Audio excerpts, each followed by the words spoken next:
share and subscribe to Vishwasam.in.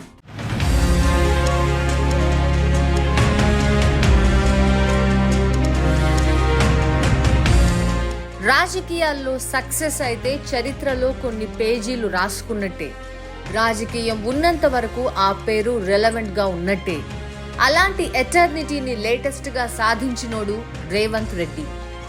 Revanth TDP నుంచి వచ్చినోడని, తెలంగాణతో పాటు ఏపీలోనూ పాపులారిటీ ఉన్నోడని తెలుసు. అలాగే కేసీఆర్ వెంటాడి వేధించిన తట్టుకొని నిలబడ్డాడని, కాంగ్రెస్ లాంటి పార్టీలో కేవలం 5 అంటే 5 ఏళ్లలోనే ముఖ్యమంత్రి అవుతున్నాడని కూడా తెలుసు. ఇవన్నీ కాకుండా రేవంత్ లైఫ్లో మనకి తెలియని విషయాలు ఏమున్నాయి, అలవాట్ల సంగతేంటి, అభిరుచులు, హాబీల మాటేమిటి తెలుసుకుందాం రండి. రేవంత్కి మందు తాగే అలవాటు లేదు, సిగరెట్ ముట్టడు, పార్టీలిస్తాడు గాని చేసుకోడు. తెలంగాణ కొత్త సీఎం మందు ముట్టడు అనే మాట ఇప్పుడు డైజెస్ట్ కావడానికి కొంత సమయం పడుతుంది బహుశా.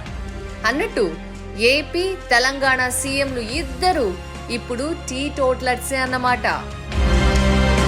రేవంత్ కి పెయింటింగ్ అంటే ఇష్టం, ఒకప్పటి వృత్తి కూడా. పేజ్ లేఅవుట్ ఆర్టిస్ట్ గా జాగృతి అనే పత్రికలో కూడా పనిచేశాడు కొన్నాళ్ల పాటు. జాగృతి అంటే గుర్తొచ్చింది, రేవంత్ది విద్యార్థిగా ఏబీవీపీ బ్యాక్గ్రౌండ్.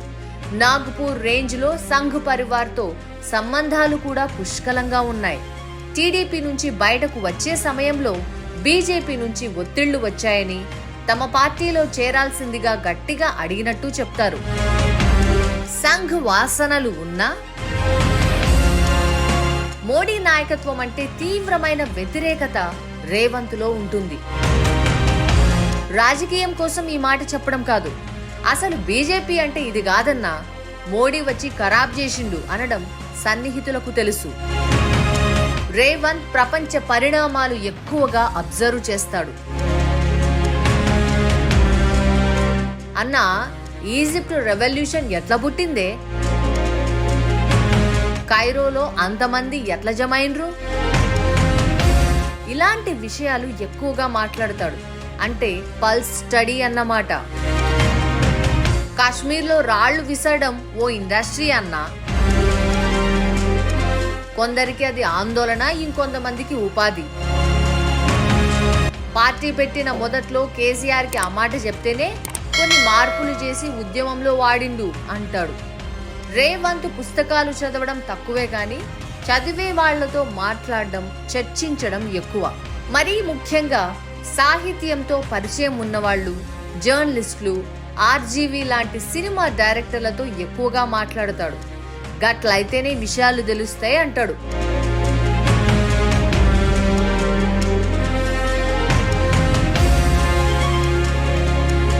రేవంత్ కి ఇష్టమైన కాలక్షేపం మనవడితో ఆడుకోవడం.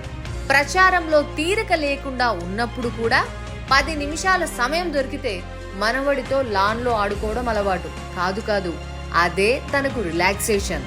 మొత్తం 8 మంది సంతానంలో రేవంత్ మధ్యముడు. తనకంటే పైన 3 అన్నలు, ఓ అక్క, మరో 3 తమ్ముళ్ళు ఉన్నారన్నమాట. తెలుసుకున్నాం కదా రేవంత్ రెడ్డి గురించి చాలా తెలియని విషయాలు.